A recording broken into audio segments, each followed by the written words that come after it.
Les decía, estamos en la unidad de campo magnético, la unidad 6,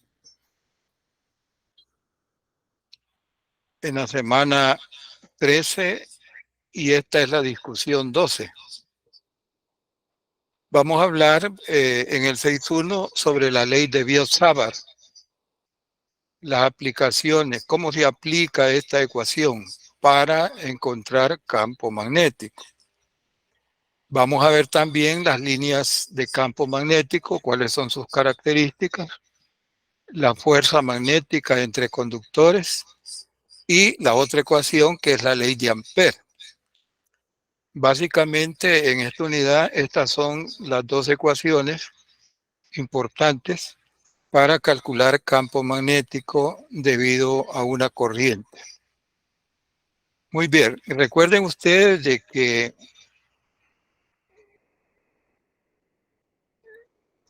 el campo magnético se origina en la carga en movimiento y en un circuito, en un conductor, tenemos carga en movimiento. Por lo tanto, podemos imaginarnos que en los alrededores del conductor, en el entorno del conductor, existe campo magnético, que es un campo vectorial que el humano no puede verlo, pero sí lo puede cuantificar, lo puede medir. El campo magnético. Bien, entonces vamos a hablar sobre la ley de Biot y Savart. ¿De dónde viene este nombre? Pues dos científicos que descubrieron esta ecuación en forma experimental.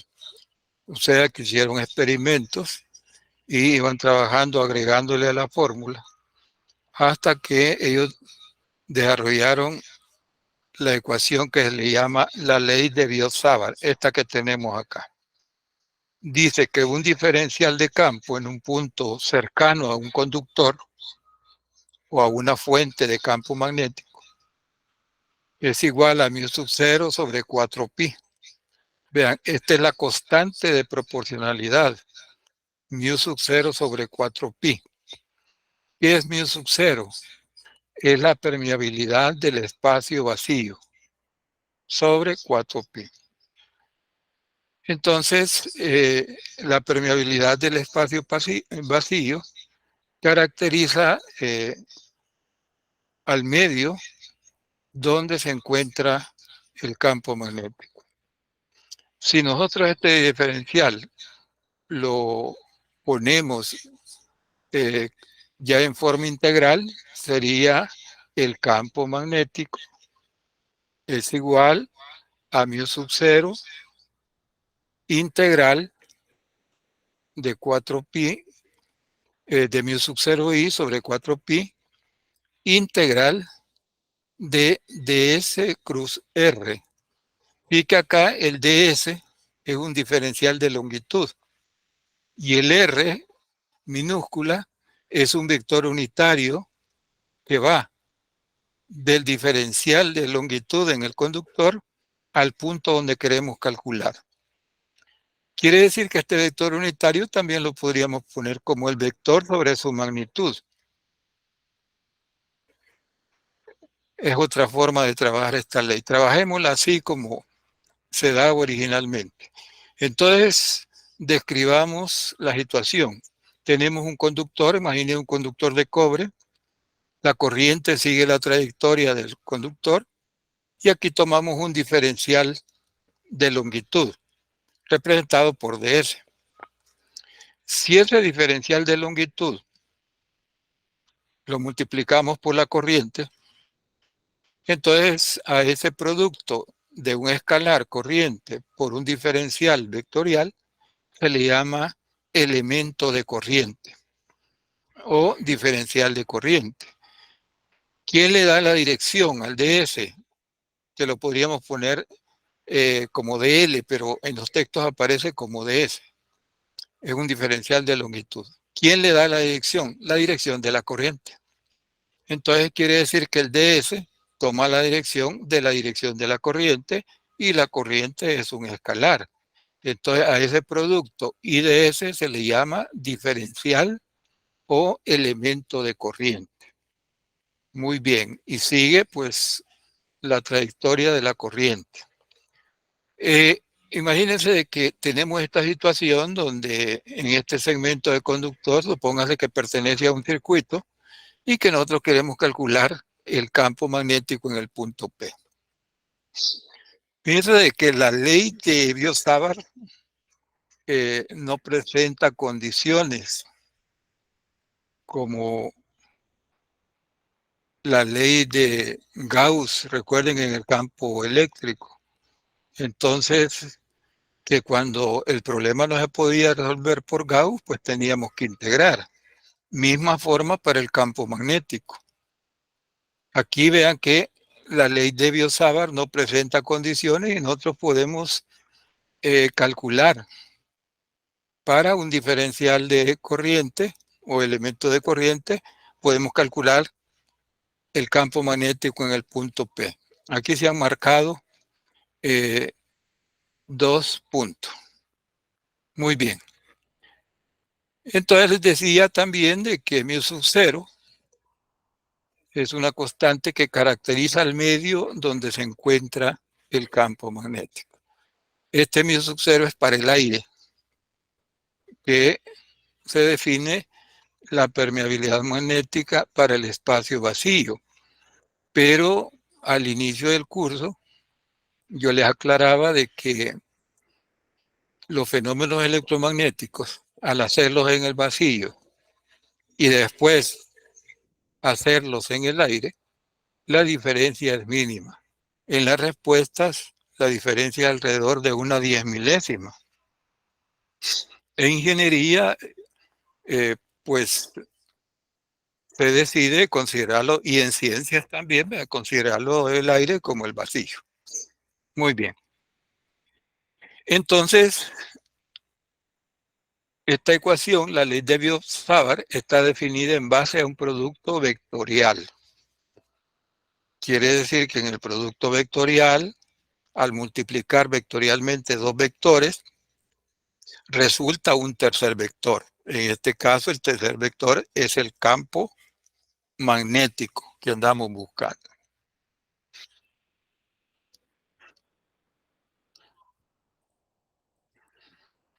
La otra ecuación para resolver y encontrar el campo magnético en un sistema donde hay corriente, donde hay carga circulando en movimiento, es la ley de Ampère. La ley de Ampère ya implica que exista cierta simetría. Comparándola con la ley de Gauss, podríamos hacer un símil de que la ley de Ampère requiere ya cierta simetría. Por ejemplo, este es un conductor donde se señala que la corriente está saliendo del plano. ¿Cómo son las líneas de campo magnético para un conductor? Imagine que viene perpendicular al plano y la corriente viene saliendo del plano. Son líneas concéntricas que se van alejando y a medida nos alejamos del conductor, esas líneas, la densidad de líneas va siendo cada vez menor hasta que sea de cero. Entonces, ¿cómo aplicamos la ley de Ampère? Dice la ley de Ampère: la integral de línea B punto ds alrededor de cualquier trayectoria cerrada es igual a mu sub 0 por I, donde I es la corriente encerrada por la trayectoria. Entonces tomamos una línea de campo y vean que es un círculo. El campo en cada punto es tangencial. Recuerden la línea de campo y el vector campo en un punto de esa línea. Es un vector tangencial. Como está equidistante, vean que los tres vectores tienen la misma longitud, aunque hemos dibujado el vector en diferentes puntos. Esto nos dice que la magnitud del campo magnético en el círculo es constante, pero el vector campo magnético va cambiando porque cambia según la tangente en ese punto. Muy bien, señalemos también que es una trayectoria cerrada, un integral de línea cerrado. Entonces, de el producto B.dl o DS.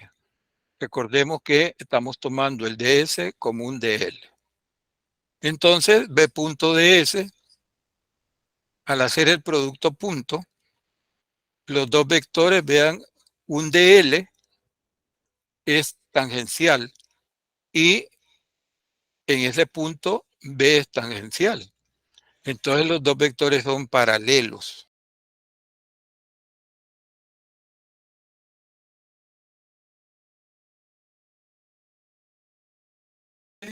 Coseno de cero. Coseno de cero es 1. Y nos queda el producto de las dos magnitudes. Pero en toda la trayectoria cerrada, en todos los puntos de la trayectoria cerrada, la magnitud del campo es constante.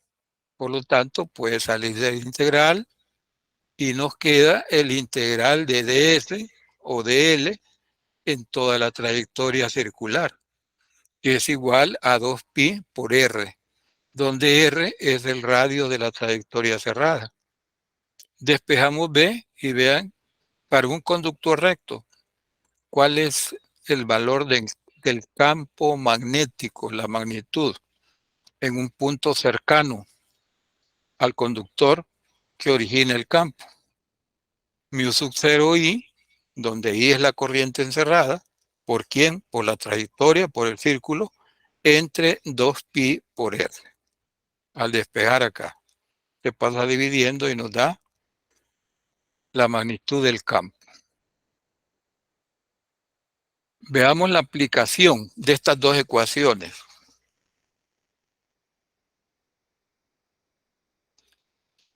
Dice calcular el campo magnético debido a un segmento de alambre curvo. Y dice el problema, calcule el campo magnético en el punto O, aquí es el punto O, para el segmento de alambre portador de corriente que se muestra en la figura. El alambre consiste en dos porciones rectas, sería esta y sería esta, que pasan por el origen o el punto donde queremos calcular. Entonces, el alambre consta de dos porciones rectas y un arco circular de radio A, que subtiende o define un ángulo teta. Muy bien. Si nosotros nos preguntamos, ¿puedo aplicar la ley de Ampère?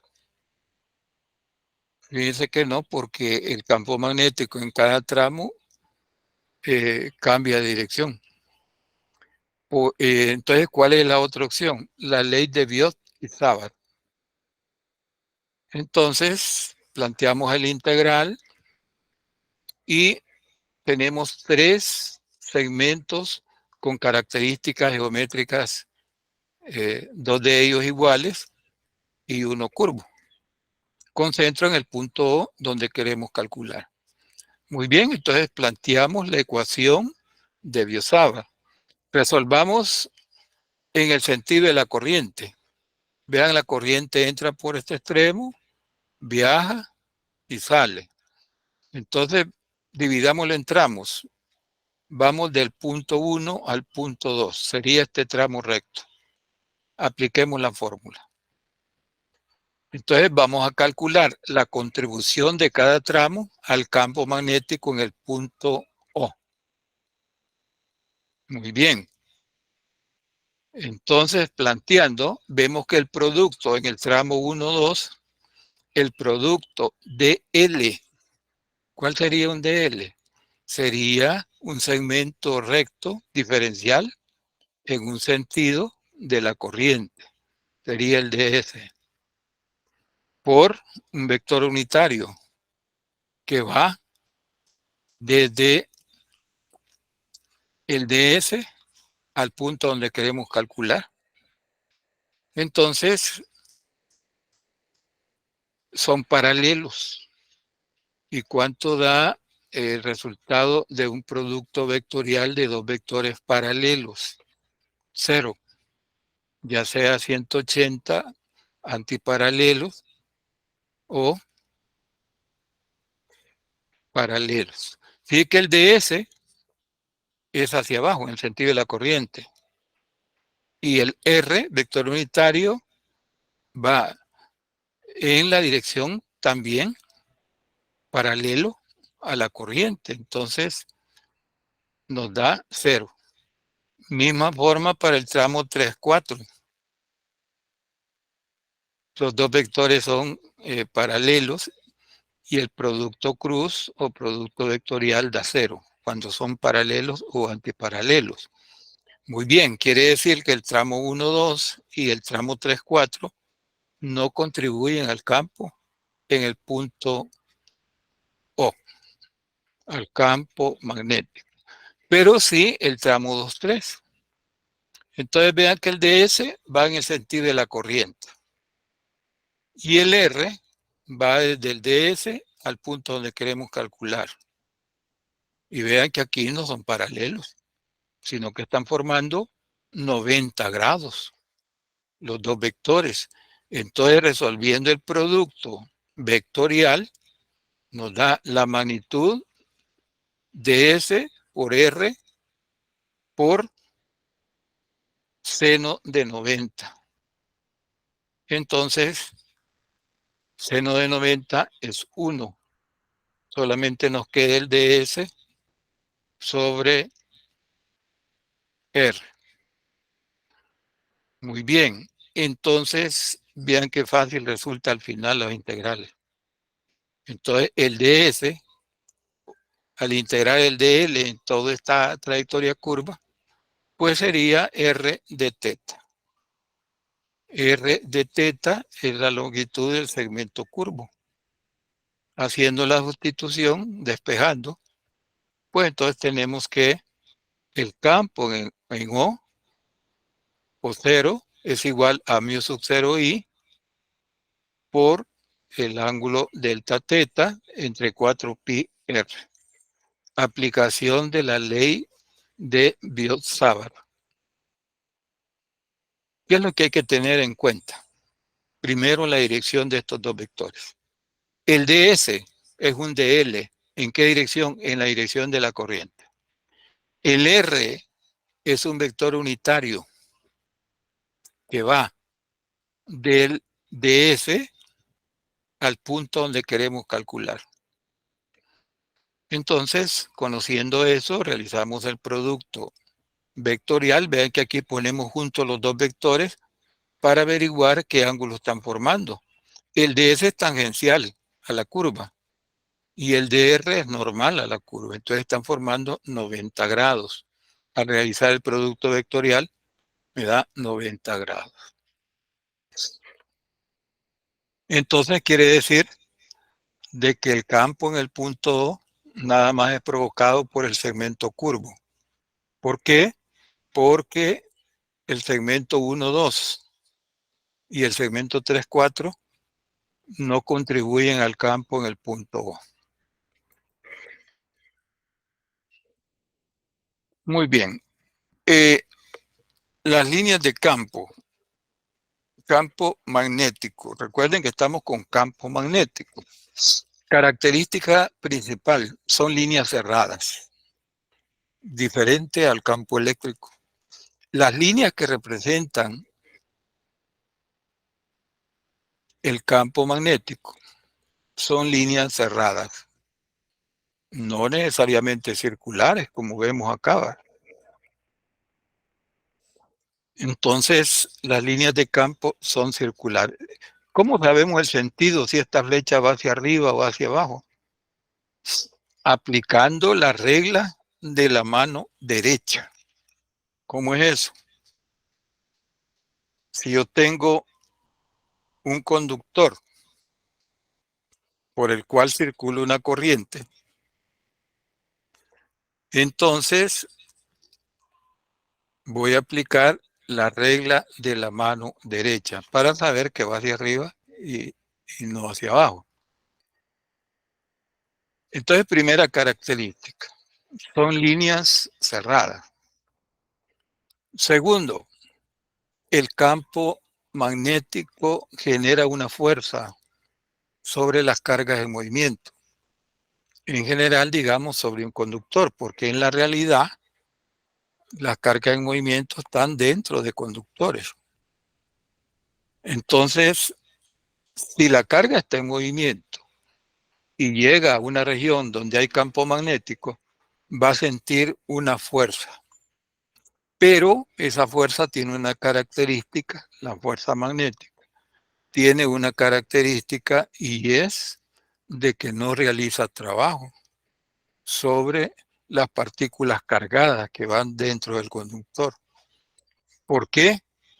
Porque es perpendicular la fuerza magnética a la velocidad de la partícula. ¿Y en qué dirección se desplazan las partículas? En la dirección de la velocidad.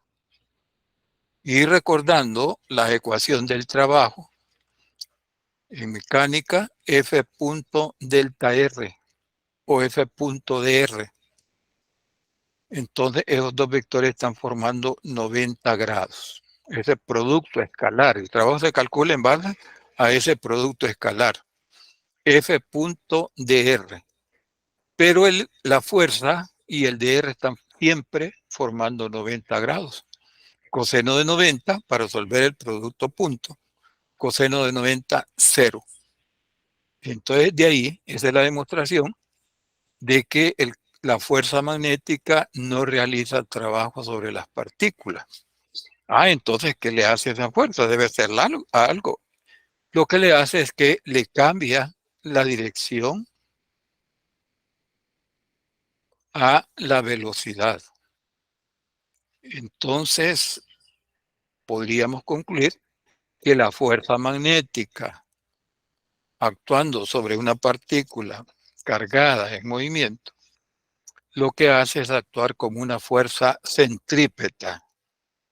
Vean que en el movimiento circular uniforme, ¿quién le cambia la dirección de manera que la partícula siempre vaya a circular en mecánica? ¿Quién le cambia la dirección? La fuerza, debe haber una fuerza centrípeta. Entonces la fuerza magnética justamente lo que hace la afectación sobre una partícula en movimiento cargada, lo que hace es actuar como una fuerza centrípeta. Y la fuerza centrípeta, saben ustedes que por estar formando 90 grados con el desplazamiento, no realiza trabajo, pero sí actúa como una fuerza magnética. Muy bien. Aquí hay una situación particular, los imanes. Es algo que llama la atención a todos, ¿verdad? Como acercando un clavo a un imán, pues vemos que lo atrae con una fuerza, digamos, considerable. Entonces la pregunta, ¿qué hay dentro de un imán? Si en física 3 se nos está enseñando de que la fuerza magnética es debido a cargas en movimiento. Y alguien podría decir, bueno, ese pedazo de metal rectangular no está conectado a un circuito correcto. Entonces la pregunta que tendría, bueno, ¿y cómo es eso de que nos han dicho de que el campo magnético se genera a través de la carga en movimiento? Entonces va la respuesta. En un imán es digamos, un material ferromagnético. O sea, tiene bastante contenido de hierro. Resulta de que cuando se magnetiza, cuando se hace el imán, lo que se hace es que se le aplica un campo magnético externo para orientar las partículas dentro de este pedazo de material ferromagnético llamado imán. Después de que se magnetiza, entonces los dipolos magnéticos se alinean en una dirección preferida según la magnetización y generan corrientes microscópicas dentro del imán. Continuamente, aunque ese imán no está conectado a un circuito, a una fuente, dentro de él hay corrientes microscópicas porque fue imantado. Entonces ya tenemos la causa para que exista campo magnético. ¿Cuál es? Carga en movimiento. Una corriente es un conjunto de cargas en movimiento. Entonces el imán tiene energía interna en el sentido de que hay carga en movimiento. Entonces nosotros podemos acercarle una pieza ferromagnética y la trae. Entonces hasta podíamos cargarlo hasta cierto punto, ¿verdad? Ir aumentando esa masa del cuerpo que cuelga y es capaz de tenerlo hasta cierto punto. Entonces el imán se comporta como tal porque tiene corrientes internas microscópicas. Característica de las líneas de campo magnético. Las líneas son cerradas. Se dice de que si las líneas son cerradas son solenoidales. No se cruzan las líneas. Igual, esta restricción es igual para el campo eléctrico. Decíamos, las líneas de campo eléctrico no se cruzan. También las líneas de campo magnético originadas por una fuente de corriente no se cruzan. La densidad de líneas que dibujemos es proporcional a la magnitud del campo en esa región. Entonces, por ejemplo, estas líneas, miren, si yo me voy alejando, la densidad va disminuyendo. Entonces, ¿la densidad de qué? La densidad de líneas. Entonces, es una forma de decir, bueno, la magnitud del campo va disminuyendo. El vector campo magnético es tangencial a la línea de campo. Recuerden ustedes, una cosa es la línea de campo y lo otro es el campo magnético en un punto de esa línea. Y en forma general, diríamos que las líneas son tangenciales. Muy bien. Fuerza magnética entre dos conductores. Vean, los conductores son rectos. Circulan corrientes I1 e I2 en la misma dirección. ¿Y cómo calculamos la fuerza debido a un conductor? B, L, I. BIL. Podemos recordarlo fácilmente. B, I, L. O sea, aquí podemos ordenar el orden de los factores y poner BIL. Entonces, si nosotros calculamos la fuerza que siente el conductor 1 debido a estar inmerso en el campo que genera el conductor 2, fíjense que si nosotros hacemos una línea de campo, entonces diríamos que en el conductor superior el campo es tangencial, el campo generado por B2, y le genera una fuerza atrayéndolo vertical hacia abajo. Esta es la fuerza que el conductor 1 recibe debido a estar inmerso en el campo del conductor 2. Entonces solamente sustituimos I por L. L sería la longitud del conductor por el campo magnético B2, magnitud, en el punto donde está el conductor 2. Y nos da que el conductor 2 atrae a el conductor 1.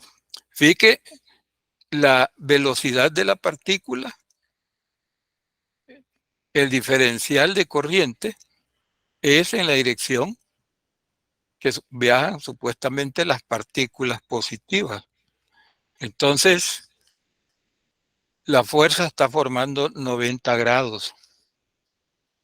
Entonces, ¿por qué? Porque la calculamos esta fuerza en base a un producto punto. Pero al resolver el integral en general se llega a esta expresión para conductores rectos.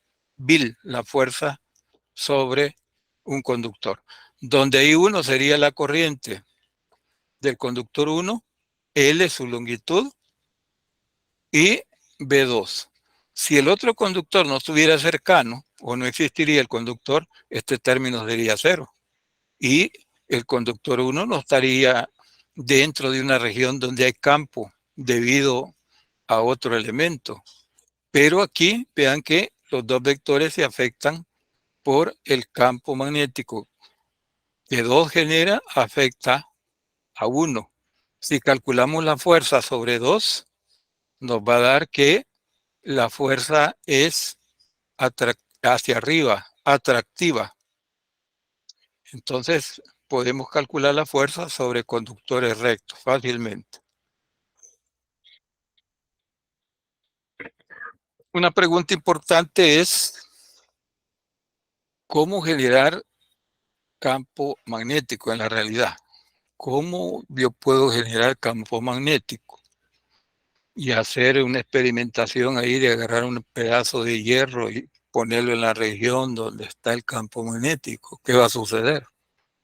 Bueno, le va a aplicar eh, una fuerza. Recuerden que el comportamiento estoy hablando en este caso de un imán que ya tiene el campo magnético permanentemente. Pero vayámonos a responder la pregunta, ¿cómo puedo generar campo magnético? Hay 2 formas. Y a través de una bobina en forma general. Pero hay 2 formas de bobina preferidas. El solenoide. Imagine que usted tiene un pedazo de PVC de media pulgada, que es el diámetro de la tubería con que nos llega el agua a las casas. Y que en ese pedazo, imagine 10 centímetros de PVC, agarra unos metros de alambre y los enrolla sobre ese núcleo rígido de PVC. Va a tener 2 extremos. Si conecta una batería a los extremos, un terminal positivo y otro negativo, pues entonces va a generar una cantidad de campo magnético muy intensa en el interior del PVC. Bien, entonces al someter un pedazo de hierro a esa región, pues le va a aplicar una fuerza. Y aquí viene la otra pregunta. Bueno, pero fíjese de que en el hierro no hay corrientes, no hay carga en movimiento. Resulta de que si un pedazo de hierro lo ponemos en una región donde hay campo magnético, se magnetiza. ¿Qué significa eso? Que el campo magnético magnetiza al pedazo de hierro, alineando microscópicamente los dipolos magnéticos, y ahí se generan las corrientes dentro de ese pedazo de material. Al generar las corrientes, entonces lo atrae. O sea que hay una transición ahí. El pedazo de hierro, cuando está afuera, sus dipolos magnéticos están alineados aleatoriamente. Y la estadística nos dice que usted tiene millones de pequeños vectores dirigidos aleatoriamente y usted los suma vectorialmente, le va a dar 0.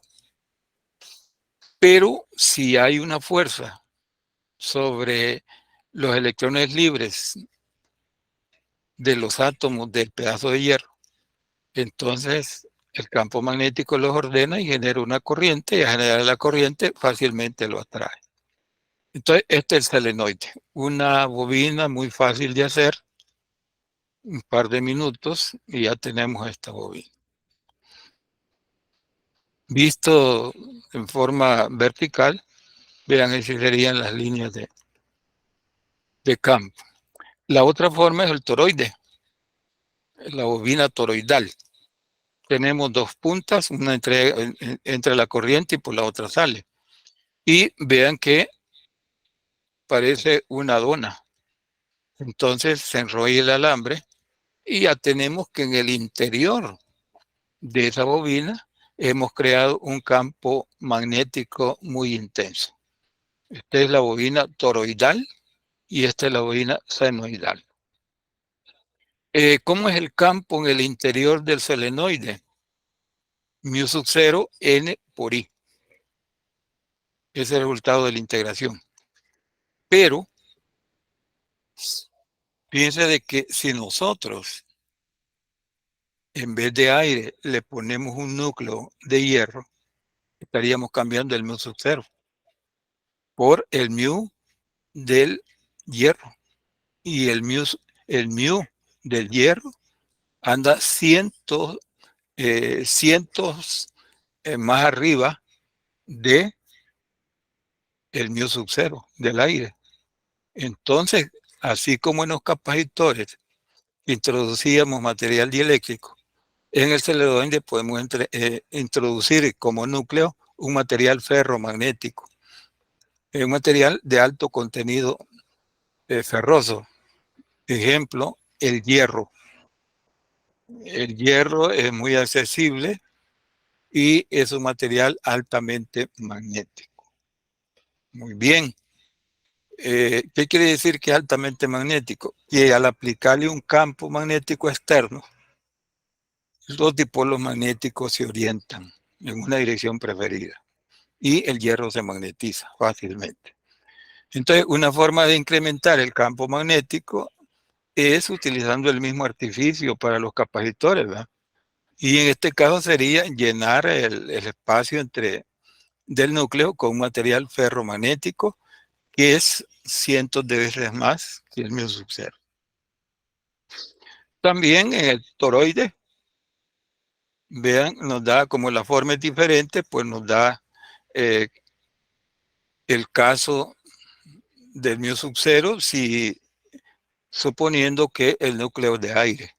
Pero aquí se podría poner un núcleo sólido, ferroso, y se multiplica por la constante magnética del material ferroso.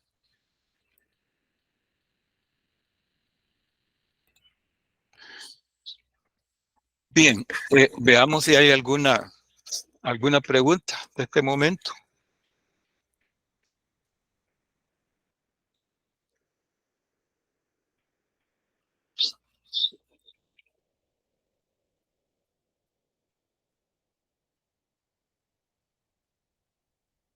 Muy bien.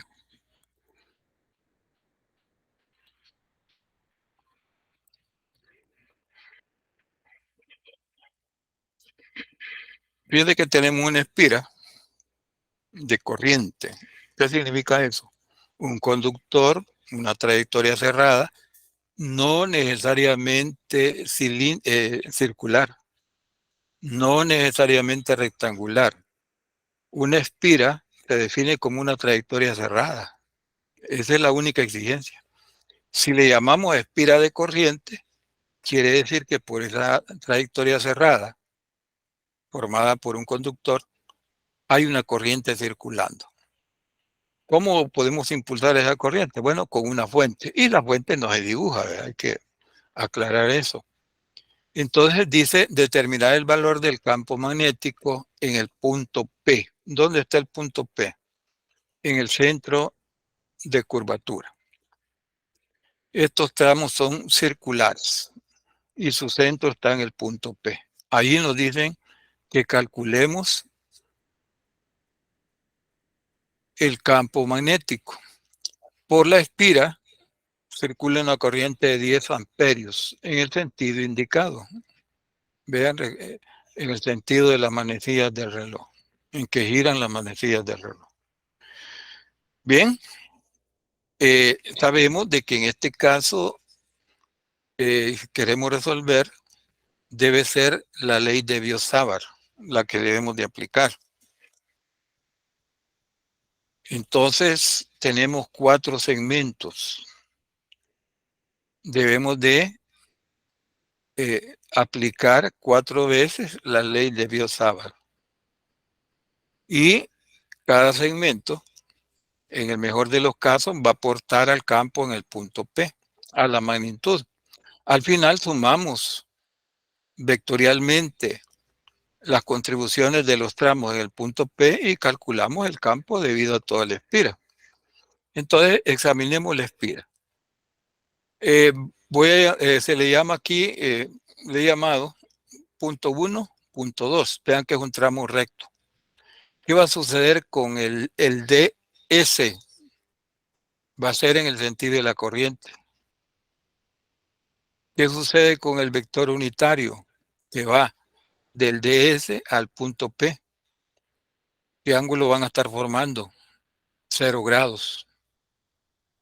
Entonces, seno de 0, para calcular la magnitud del producto vectorial, da 0. Entonces, el tramo de 1 a 2 no contribuye, porque los vectores, aquí están dibujados, mira, los vectores son paralelos. También el tramo de 3 a 4 no contribuye. ¿Por qué? Porque resulta la misma situación vectorial. Solo contribuyen los dos tramos curvos. ¿En qué sentido vamos sumando? Vamos de 2 a 3. El tramo de 2 a 3. El ds es un vector tangencial. El r es un vector normal al IDS. ¿Qué ángulo forman? 90 grados. Seno de 90 para calcular el producto vectorial. Seno de 90, 1. Entonces, sacamos todas las constantes y nos queda la integral de ds. Fíjate, aparentemente como que es complicada esta fórmula por el hecho de estar expresada en función de un producto vectorial, pero no vean, el integral de dl, eso es lo que nos... El integral de dl, ds es un dl.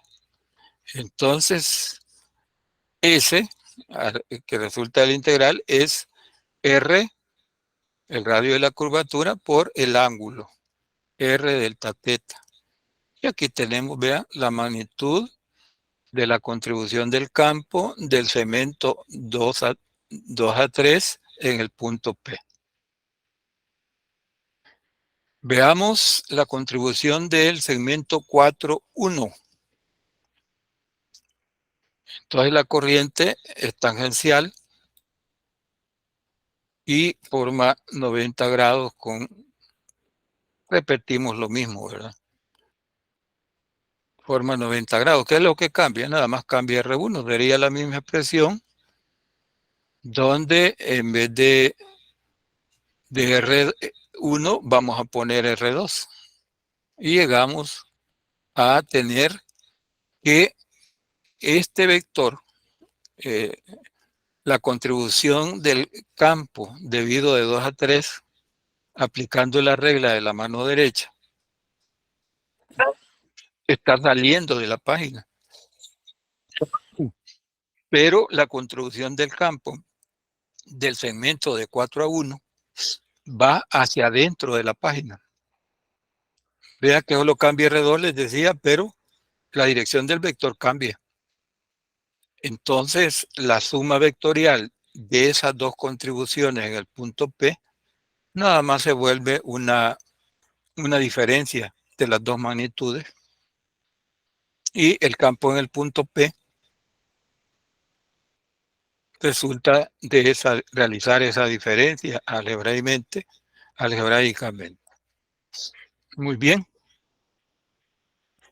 Sería lo que, digamos, la aplicación de la ley de Biot-Savart. Resumen, ¿qué es lo importante acá en esto que hemos visto?